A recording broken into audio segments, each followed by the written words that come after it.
Invitamos hoy al doctor Andrés Úsuga, abogado, a quien le doy una muy cordial bienvenida, y al ex coronel. Coronel, listo, coronel Carlos Soler, experto en seguridad ciudadana. Bienvenidos, ¿cómo están ustedes? Muchas gracias. Muchas gracias por la invitación, Nacho, a ti, a toda la mesa principal. El tema es eso, liberar a la gente. Uy, no entiende uno. Coronel Soler, ¿por qué seguimos teniendo marchas y marchas con violencia? Bueno, un saludo especial a usted, a toda la audiencia. Y ojo, de un sector, porque vimos marchas este fin de semana. ¿Y qué pasó? Sin violencia. Vimos marchas. ¿Sí o no? Eso hay que hacer sábado una aclaración. marcha bien Y pues salen a decir que 10 pelagatos, que son 50 viejitos. Y que Pues son pueden ser marchas. 50, pero no hicieron No hicieron nada. Entonces hay que hablar de dos tipos de marchas. Pero Sí. ojo, en Medellín no fueron 50. No fueron minutos. 50 No, acá. está bien, pero eso es lo que dicen, 50 furibistas, 50 asesinos, y eso es un trabajo mediático que se está haciendo en redes muy complejo. Listo, pero no fueron 50, sí, fue más gente, no sé cómo estuvo la cosa en Bogotá y en otras ciudades. El 29 vuelve a haber otra marcha, vamos a ver qué pasa. Pero ¿por qué este otro tipo de marchas están terminando en esto? Bueno, ¿qué estamos viendo? Venimos de un antecedente que bien se explicaba en la mesa, de dos artículos 16 y 17 del tema de la paz total, que fueron adicionados, no estaban en el proyecto inicial, fueron adicionados por algunos, un representante, un senador. En su momento se discutieron, se estaban integrando y el gobierno anuncia el día sábado que lo retira a través de comunicaciones de prensa del doctor Prada, dice que se retiran esos artículos, lo que generó alguna irritación en los jóvenes de primera línea que estaban esperando, porque se les ha prometido, se ha escuchado en discursos políticos, se les ha prometido que ellos iban a salir de la cárcel 150, 170 que están detenidos por alguna destrucción, no por protestar, por haber dañado, deteriorado, atacado la fuerza pública, daño en bien público y en algunos por temas de terrorismo. Este tema de los transportes masivos, que le costó mucho dinero a las principales ciudades del país, los tiene detenidos y hay una promesa de sacarlos con estos artículos. Al quitarlos del proyecto de ley, pues ellos dijeron que iban a protestar sábado y domingo. El ponente era Ariel Ávila. Ariel Ávila, y entonces ahí hay un tema que quienes los propusieron, pues generaron una expectativa que al verse frustrada, pues hace que salgan a marchar y a bloquear o algunos temas en algunos puntos, sobre todo en Bogotá. Y se genera un problema de una especie de confrontación, se trata de buscar el diálogo, hay un decreto presidencial, el 003 del 2021, que obliga a que haya un diálogo antes de utilizar la fuerza para hacer los desbloqueos, y en ese diálogo se genera algún tipo de confrontación que genera todo este tema. Señores, usted. Nacho, si me permite un momentico, también explicarle a la gente que ese proyecto de paz total es la modificación, que la verdad lo que quieren es modificarla o cambiarla casi todas, así digan que es una modificación, de la ley 418 de 1997. Esa ley es a la que le han dicho la ley de orden público. Esa ley es pues vieja, imagínense, va a cumplir 25 años, y esa ley ha venido siendo reformada casi que por cada gobierno posterior a la misma. Se hizo en el gobierno Samper, y cada 6 años más o menos le van haciendo una renovación los gobiernos para darse algún tipo de atribuciones respecto de diálogos, respecto de poder zonas de conversar. concentración. 7 reformas tiene. Tiene 7 reformas en 25 años. Entonces, lo que quiere el proyecto de paz total, que por eso es que está muy confuso y por eso le quise hacer esa pedagogía. Sí, está bien. Está tan confuso que la gente dice, pero ¿cómo así que la ley 418? Es que ya hay ley. Claro, es el proyecto de ley que modifica la ley 418 del 97, la que quiere introducir una cantidad de facultades especiales a este gobierno, y que inclusive también se cayó la de las facultades especiales para indultar. Recordemos muy básicamente también que los temas con derecho penal son indultos, amnistías o perdones totales y olvidos. ¿Cierto? Que esas figuras son un poco complejas para la ciudadanía, pero que quieren decir básicamente que a unos se les suspende el proceso. El que está siendo procesado, le suspenden el proceso, lo dejan de investigar o lo dejan de juzgar. Renuncia a la persecución penal. Exacto. Es para la persecución penal. Recordemos pues que mi coronel también es abogado, ¿no? Sí. Y adicionalmente, y hay otros que le suspenden la pena. Ya el que está condenado le dicen, le va a suspender la pena porque usted ya le terminó el proceso, pero ya está condenado. Y hay otros a los que se suspende todo, proceso, pena, perdón y olvido total, y pueden pasar, que es donde se complica el tema con este librito que llama la Constitución Nacional, porque fíjese usted que también lo hablamos ahorita fuera de cámaras, hay un tema complejo y es querer volver a estos muchachos de primera línea funcionarios públicos. Así no lo digan así, pero cuando se lo convierten en gestor ciudadano de la paz, a usted le están pagando con plata del Estado y usted se termina convirtiendo en un funcionario público, y los funcionarios públicos evidentemente no pueden tener pues antecedentes penales, así como ninguno que quiera ocupar cargos públicos puede tener delitos o condenas inclusive que no sean delitos políticos como la rebelión, la sedición o la asonada. Si son delitos comunes, no se puede ocupar un cargo Pero público. entonces esa propuesta que está presentando el senador Gustavo Bolívar tiene una inconsistencia, porque él está pidiendo que sean gestores de paz y a la vez está diciendo que no se suspende o no se termina la condena en la que están llevando o el proceso penal en el que están incurriendo. Luego, si hay un proceso penal, ergo no podrían ser un gestor de convivencia. ¿Estoy en lo correcto? Es que tristemente hablar de derecho y de temas de derecho penal con un personaje como el senador Gustavo Bolívar es muy complejo, porque no tiene los conocimientos o los asesores necesarios o no los escucha, pero se pone a dictar cátedra sobre eso. Le doy la palabra a mi coronel. Frente a la pregunta del tema de si hay una incompatibilidad, el decreto 003 del año pasado, de marzo del año pasado, que fue el que generó un poco la fuerza pública, al final no sabía bien si actuaba o no actuaba por ese famoso diálogo que trae, no dice cuánto tiempo, que es una crítica que se le ha hecho a ese decreto. Ese decreto habla de los gestores de paz en cabeza de las alcaldías. Aquí entrando un poco en materia, quien era competente para haber arrimado los gestores de paz era la alcaldía de Bogotá, por el factor territorial. Dice que las alcaldías tienen que tener unos gestores de paz que estarán en la Secretaría de Paz y Convivencia, y esos gestores de paz son funcionarios públicos. ¿Son contratistas o son funcionarios públicos? Pero son funcionarios públicos temporales. Ellos eran quienes tenían que haber estado ahí, pero al decir que para yo contratar un prestador de servicios, la norma es clara, no puede tener antecedentes.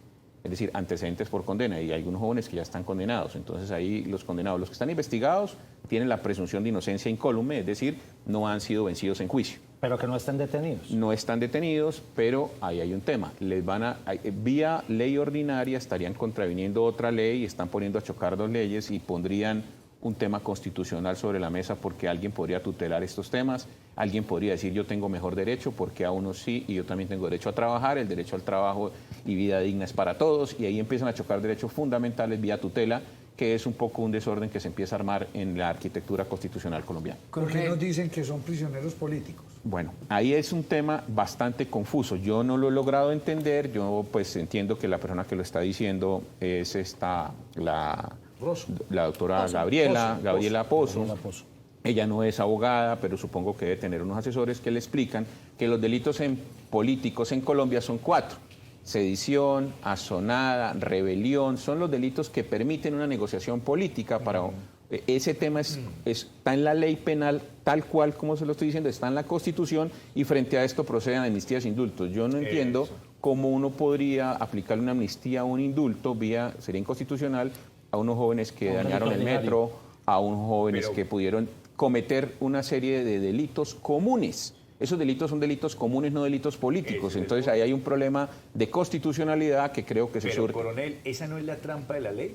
Es decir, decretarlos o catalogarlos como prisioneros políticos para que a nivel cívico y ciudadano, que nos corresponde a todos, no tengan obligaciones y puedan aspirar a esos cargos. Pero es que igual se caería. O sea, si meten la ley así, igual se va a caer por inconstitucional, porque reñiría entre el texto de la ley y el texto de la Constitución, que es el texto de mayor nivel. Entonces necesariamente se caería.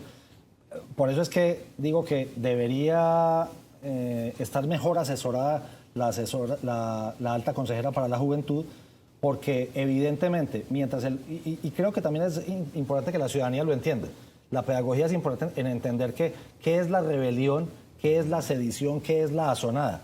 Esos delitos, ¿por qué son indultables o amnistiables? Porque son los únicos delitos que usted podría negociar, ¿cierto? Para decirle, mire, yo le voy a perdonar, usted se rebeló contra el Estado, usted se alzó en armas contra el Estado, entonces yo voy a permitir que evidentemente, como usted quería cambiar el modelo político o el modelo económico, lo que fuera, yo le voy a permitir suspenderle esa pena, o le voy a decir que no le cobren esa pena, y va a poder inclusive hacer campaña política, que es más o menos, aunque yo tengo unas dudas ahí grandes que nadie me ha podido resolver, lo que terminó pasando con el propio presidente de la República.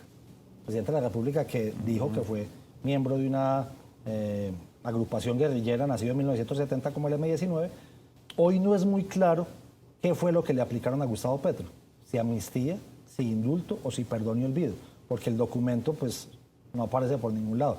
Y recuerden ustedes que él tuvo un delito común, que fue porte ilegal de armas.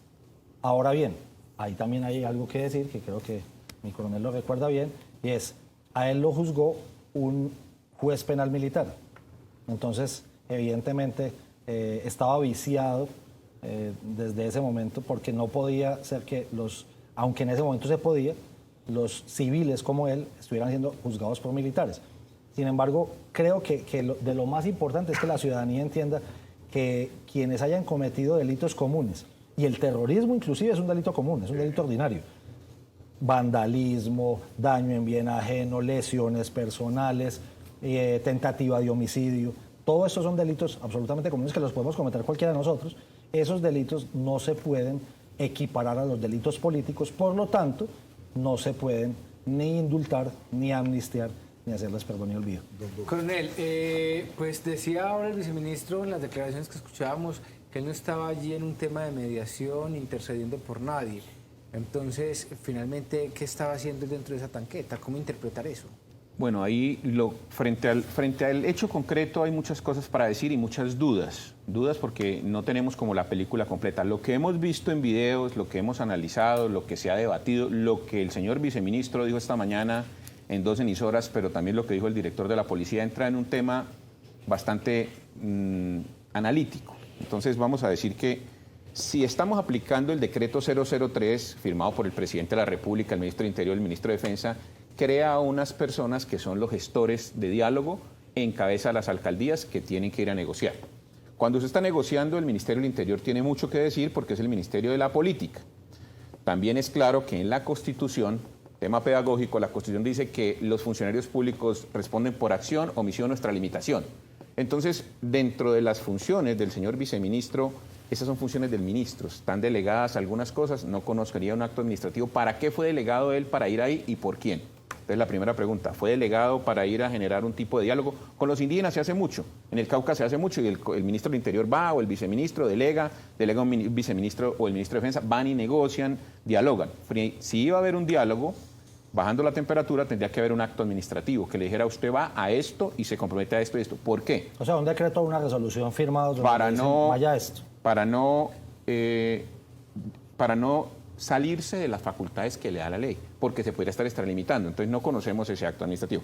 ¿Quién sí estaría facultada? Por el cargo que tiene de alta consejera para las juventudes y depende de dónde depende funcionalmente, sería la consejera Gabriela Pozo. Ella sí tal vez tiene la función de diálogo porque ella tiene esa función dentro de para lo que fue nombrada. Entonces ahí se dice que hacen presencia, incluso escuché que 2 horas antes y empezaron a tener unos diálogos, luego se presenta una agresión contra el director de la policía. Estamos hablando de la más alta dignidad de la Policía Nacional, el comandante, el director de la policía tiene esa, y él hace presencia ya tal vez para tratar de mediar, también tratar de hablar, buscar el diálogo como lo ordena el decreto presidencial del año pasado.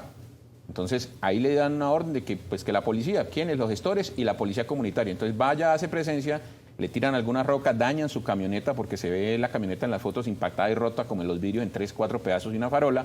Entonces, hay un daño en bien, hay un delito. Luego se ve pasamos y no sabemos qué sucede ahí, hay unas capturas que ya se ven esposados dentro de la tanqueta. Y a juicio de quien hizo las capturas, habían unos elementos, materia probatoria, elementos que se aprenden, que se ven, que alguien dice fue fulano, fue sutano, cámaras que estaban filmando o algo, no sabemos qué material, pero los capturan.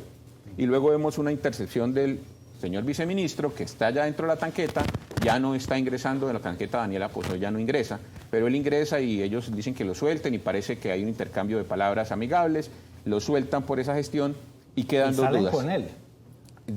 Salen con él, pues cuando él sale de la tanqueta, salen también estos personajes. Entonces ahí hay un tema, uno no sabe qué le dijo él a la policía, porque no lo tenemos, lo inferimos, pero no lo tenemos, uno no puede hacer aseveraciones. Política. Entonces habría qué le dijo, qué no le dijo, pero o hay una captura ilegal, que no me parecería, porque si los policías capturaron a una persona porque el material que conocieron, hay una captura administrativa que inicia para recoger elementos, materia probatoria, tienen unas horas para llevarlo y ponerlo a disposición de un fiscal, hacer un informe de policía para que el fiscal lo lleve ante un juez de control de garantías. ¿Quién dice si la captura fue legal o no legal o si el material no alcanza para tener los capturados? El juez de control de garantías. Pero entonces aquí se sueltan estas personas y se genera un debate nacional si es que están interviniendo, si amarraron lo que es, si amarraron las manos de la policía, si no. He visto muy tranquilas las declaraciones del señor director en esta mañana en Blue Radio, también en la FM, también en la W, pero ahí hay un tema. ¿Qué sucedió y qué es lo que sucede? ¿Quién interviene? ¿Quién no interviene? El viceministro, y hay que creerle, dice un reconocido periodista, la gente hay que creerle, pero el viceministro dice, no, yo no intervine. El policía fue y nos colaboró, pero a prevención quienes estaban detenidos. ¿Y quién tenía de pronto que haber, siguiente paso, de pronto haber colocado material probatorio? Y si estaba mal recogido, el juez de control de garantía lo suelta. Entonces, ya. pero no es lo mismo intervenir que presionar. No es lo mismo intervenir que presionar. Es que lo que nos Entonces, ahí- preocupa, ¿sabe qué me preocupa a mí de verdad, Uber?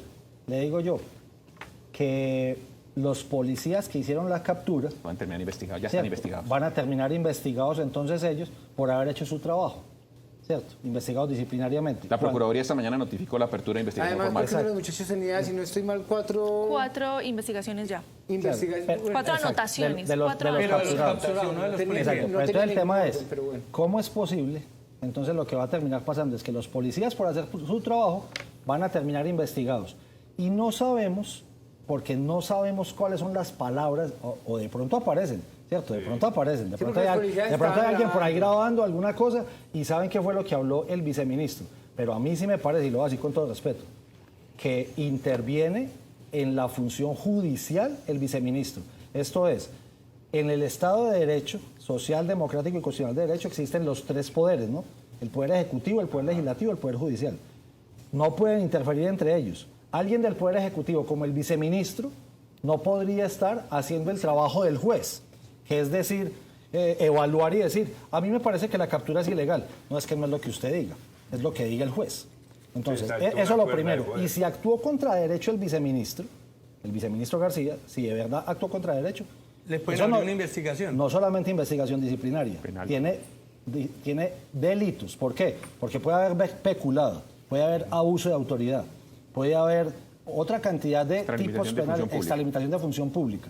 Hay una cantidad de cosas para hablar, pero si lo que yo estoy viendo, y me disculpan que sea tan, mal pensado, lo que yo estoy viendo es... Lo que usted está viendo y lo que mucha gente está viendo, Sí, doctor. entre el general, el viceministro o el ministro del Interior están cuadrando para decir, hombre, no van a embalar al ministro, no vayan a enredar al viceministro con eso porque se nos vuelve un tierrero grande, y terminan sacando un comunicado a la policía hoy en la mañana diciendo, no, el ministro no intervino para nada, cuando lo que se vio en las imágenes fue exactamente lo contrario. Es que si no hubiera intervenido, los muchachos que estaban ahí detenidos en la tanqueta hubieran permanecido en la tanqueta, hubieran ido hasta donde el juez de control de garantías, y el juez de control de garantías, si hubiera visto que la captura hubiera sido irregular, Normalmente pasa. alguna cosa, ¿Cuántas el horas juez son?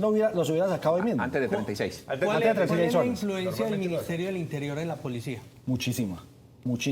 Lo quieren pasar para allá. Es más, la primera idea de este gobierno es Era pasar mandar la policía para allá, para pero el interior. mire una cosa que la gente casi no sabe. Esas estaciones de policía, los CAIs, todo eso, ¿de dónde se paga? Usted que bastante bien lo sabe como exsecretario de... 418, la ley 48 y Fonsecón. Por la ley 418 y el Fondo de Seguridad, se paga todo eso por el Ministerio del Interior vía convenios. Coronel. Entonces es directamente relacionado la policía y el Ministerio del Interior todo el tiempo. Coronel, está claro que quienes estaban realizando esos operativos, miembros del SMAT, patrulleros, subintendentes, me imagino, pero la orden de dejarlos en libertad no creo que haya sido de los patrulleros que estaban ahí. ¿Quién dio esa orden? ¿Quién habría dado esa orden? Ahí hay una muy buena pregunta. ¿Quién tiene la facultad? Es que ahí hay 2 tipos de detenciones. La detención administrativa que nace del Código Contencioso Administrativo, y la detención vía penal, que nace del Código Penal por estar cometiendo delitos. No conocemos qué material probatorio se colocó sobre la mesa y quién tomó la decisión de evaluarlo para pasar detenido, que cuando usted le colocan esposas y lo montan en una tanqueta, usted está detenido, ahí no hay nada que alegar. ¿Quién da la orden para interrumpir eso? ¿Quién evaluó las pruebas? ¿Quién tiene la facultad? La facultad la tiene Si es por el tema penal, e incluso en el tema administrativo, quien tiene el control del sector, es decir, el comandante de la zona, el comandante de la estación, quien tiene la facultad superior de hacer una evaluación y, ojo lo que puedo decir, le puede decir, venga, usted la captura la está haciendo ilegal, usted de pronto como estás golpeado actuaste en caliente y esto te puede convertir en una captura ilegal que puede ser un delito para el policía. Tenga cuidado y puede soltarlo. Pero esa decisión no se queda en boca, eso tiene que haber una decisión de tipo escrito, porque eso es el soporte cuando lo vayan a investigar, porque ahí es donde nace el tema de la desconfianza en algunos escenarios de la fuerza pública. ¿Por qué lo capturó y luego lo soltó? ¿Qué hubo ahí adentro? ¿Qué cuadraron? ¿Qué arreglo? Porque entonces ahí no, aquí hay una orden escrita de mi superior que me dijo que lo soltara. Entonces ahí es donde uno comienza a ver una serie de situaciones que en todo caso, mire que los funcionarios públicos constitucionalmente respondemos por acción, omisión, extralimitación, dice la Constitución. Entonces se la juegan en un filo muy difícil. Si se extralimitan en la captura, los destituyen o los pueden meter presos. Pero si no hacen lo que tienen que hacer, con diligencia y cuidado, como es un funcionario público, también vas detenido o vas sancionado. Aquí lo que no podría llegar a suceder es que se podría reventar la cuerda por el lado, entonces, o los policías ya les notificó la Procuraduría hoy una apertura de investigación, entonces los policías van a decir, ellos bajo la gravedad del juramento tendrán que decir quién le dio la instrucción, quién le dio la orden, ahí no pueden mentir, y ahí hay un tema que creo que nos va a aclarar a todos en un proceso como debe ser, qué fue lo que sucedió. Porque lo que no puede quedar es que se queden solos y entonces ahora vayan a resultar responsables coronel, y sancionados. ¿no pueden o no van a poder? No, porque ellos, a ver, dentro del derecho de juramento dice no se puede mentir, pero si la presión vino de arriba y les dijo ustedes no pueden decir nada de lo que aquí se hizo, ¿qué pero pueden es que hacer si ellos mienten también cometen otro delito que se llama Pero es que si perjurio. había un material probatorio, Pero- se puede Sí, levantar sí, esa obviamente, orden de pero si el captura. material probatorio Posteriormente no se puede existe, recapturar. Es que yo entiendo Pero muy bien sin cómo material funciona el probatorio no les iban a parámetro dar de la ley. captura. Pero se olvidan de un pequeño detalle de nuestro país, es que el poder está por encima de la ley. Eso es una verdad que nadie quiere conceder, pero es una realidad. Si no fuese así, no hubiese pasado lo que pasó hace 2 días. Precisamente para eso es que existe la ley, para que no esté por encima del poder. Pero- O sea, para eso está diseñado el Estado Social. Pero de entonces, derecho. a O sea, futuro... es difícil. Yo no lo digo porque tenga la razón. Yo lo digo porque... ¿Sabe qué porque me es lo que acuerdo, José vivimos. Luis? Miren los policías que no quisieron capturar al senador Alex Flores en Cartagena. ¿Se dio cuenta de eso? ¿Qué pasa después con los policías? Casi que uno que siente, que los terminaron casi que obligando a que recibieran las disculpas, ¿cierto? Porque ellos también podían haber dicho, no le recibo las disculpas y el señor cometió delitos, lo que fuera, y entonces terminarían, sí, pero entonces terminan diciendo, no lo haga porque mire que se vuelve un problema más grande, porque mire que es un problema político, usted apenas es un simple agente, un patrullero, Hay una un decisión intendente. muy incómoda por ya la postura, porque yo estaba esperando que el señor ministro de la Defensa dijera cómo es la cosa, porque ya al haber tocado el techo máximo del comandante de la policía, lo que sigue es el ministro. El señor ministro de la Defensa sale y dice Que sí podía. que sí, no, que estaban interviniendo, que sí, que no intervino. Entonces ya tomó postura también el ministro de la Defensa alineado un poco y él es el comandante en jefe del comandante de la policía. Es decir, aquí ya quedó en una situación muy incómoda. Ahí para abajo toda la línea de mando, quien estaba, el coronel que estaba encargado de la policía metropolitana, el comandante de la región, porque él no puede salir a desmentir a quien lo va a promover en ascensos, a quien le va a decir si va al exterior o no, a quien le va a decir si termina su carrera o no mañana, porque el ministro tiene la facultad de terminar la carrera mañana y entrar en contravía, el ministro de Defensa ya los coloca. Él es el nominador y siendo el nominador tiene la facultad de sacarlos. O el que lo manda para el despedirlo. putero. Entonces, Coronel, finalmente una no pregunta. quisiéramos que fuera ¿Cómo algo queda- político, pero ¿Cómo lo queda es. ubicada la policía entonces en este sentido? Porque estamos viendo órdenes contra órdenes. Estamos a puertas de nuevos colectivos, no primeras líneas, sino de entrar en esa fase como lo que ocurrió en Venezuela. ¿Cómo queda la policía? La policía Mejor dicho. está intimidada en este momento. Yo le ¿A podría futuro decir- vamos a tener policía en actos vandálicos o no? Mire, el tema es muy sencillo. La fuerza militar, la fuerza policial, el funcionario público Mire, hay que decirlo, yo lo dije una vez acá en este programa, el capitán, el mayor, el policía, la gente gana lo mismo y se queda encerrado allá guardado en Selcay y no sale, o si sale a que lo golpeen, lo quemen, lo insulten y lo metan preso. Y es como Gana nosotros, lo es mismo. un empleado Es un que trabajador. necesita un sueldo para vivir. Para vivir él y su Sí, familia, es que eso no lo están haciendo dignamente. de gusto, sí. Entonces, ahí hay un punto que sobre qué trabaja la fuerza pública, sobre qué trabaja este policía, sobre sus convicciones, sobre lo moral y sobre estar haciendo lo correcto. Si sobre sus convicciones se siente intimidado para actuar o no tiene claridad de qué competencias tiene o no, pues ahí va a entrar en choque las funciones de él, las funciones constitucionales, porque yo digo, no, pues si allá está la cosa, yo no sé si voy, no voy, entro en contraria con mis jefes, no está claro. Entonces termino y entonces digo, vea, entonces usted no está convencido de tener el apoyo, porque si no tenés el apoyo de tus jefes que te van a ayudar con los abogados, que van a poner los abogados institucionales a defenderte, pues usted qué es lo que tiene que hacer, pues no, yo no voy.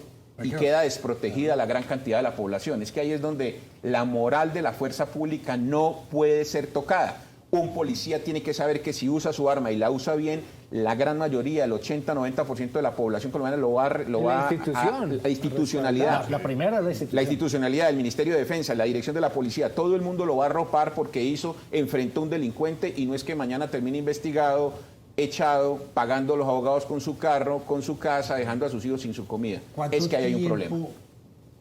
Va a pasar para que así desmoralizada esté la policía? Porque esto se va a regar. Ya, lo que usted está diciendo muy claro.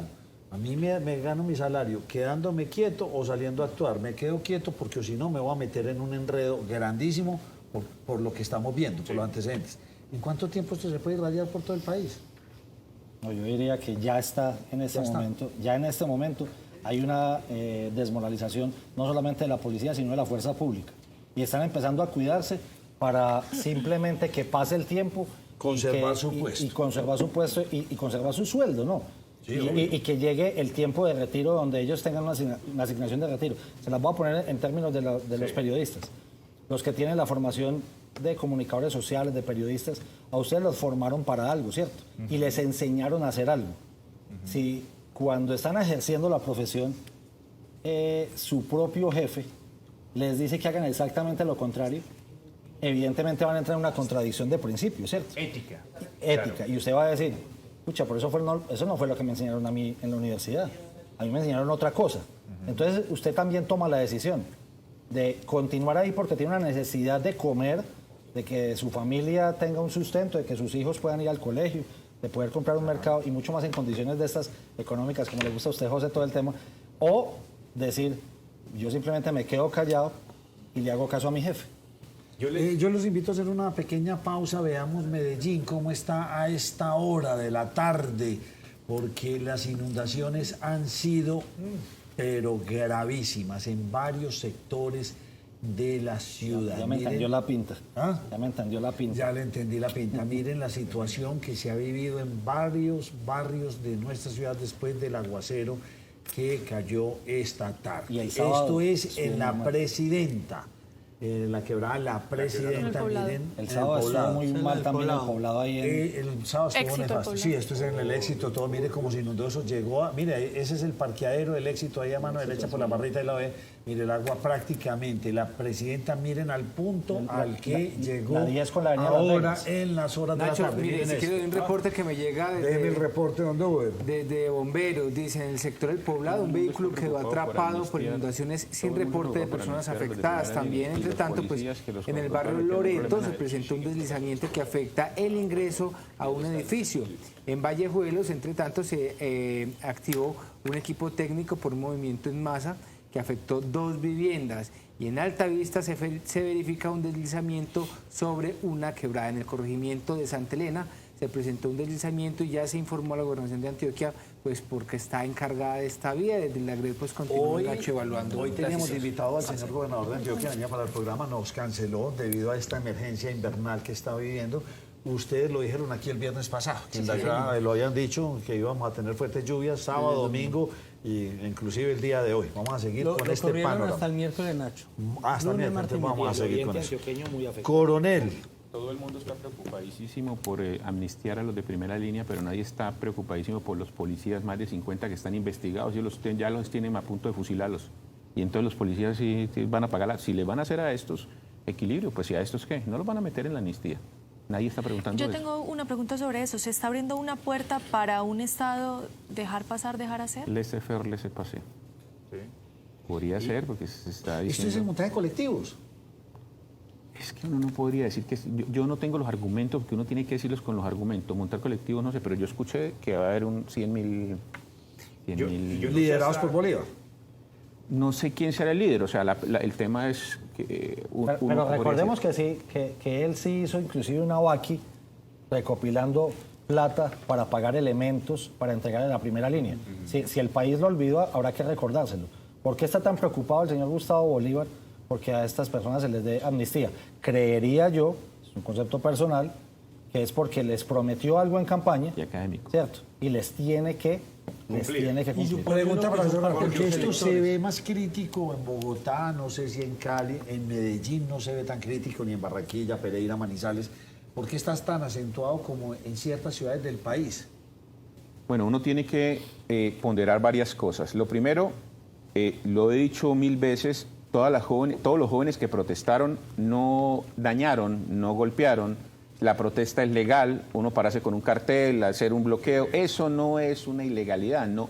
Mientras usted no cometa delitos, es que ahí está la línea delgadita. Es que los que están judicializados fue porque cometieron delitos, Claro. y eso será un 10 o un 20% de los que salieron. Entonces, esos que cometieron delitos, que violaron la ley, que dañaron, hay varios caminos. Uno dice, venga, pero si usted puede recibir la rebaja de penas del 50% si usted paga el daño que hizo. Cali fueron como 70.000 millones de pesos, Bogotá como 90.000 millones, que la alcaldía tuvo que sacar para arreglar lo que dañaron, las cámaras, todo, los semáforos. Ahí hay un tema. ¿Quién va a pagar eso? Que es que nadie lo contesta. ¿Quién va a pagar eso? Porque si yo voy a amnistiar o indultar o le voy a dar connotación política, lo primero que debo hacer es ¿quién va a pagar eso? Y lo segundo que hay que tener en cuenta es que el equilibrio y la simetría debe existir, porque todo el mundo está muy preocupado, pero muy preocupadísimo por que los jóvenes que están detenidos, 170, 180, se coloquen en la calle lo más rápido posible y se vuelvan gestores. Y del otro lado, los policías que tuvieron algún problema porque también se calentaron y tienen los mismos argumentos, por ellos nadie está preguntando absolutamente nada. Y nadie está diciendo, bueno, ¿y ellos qué? Porque a ellos, ¿quién le está ayudando con el abogado? De su sueldo. Ellos nada. Debería preguntar al ministro de ¿Y dónde Defensa. está la defensa de Queda ellos y dónde está el un tema? debate abierto bastante complejo en el país, pero está en la mira de todo el mundo. Queda uno como preocupado, José. Usted vio lo que hizo EPA Colombia hace algún tiempo. ¿Cómo Sí. disfrutaba con un martillo destruyendo el bien público? ¿Y qué le pasó?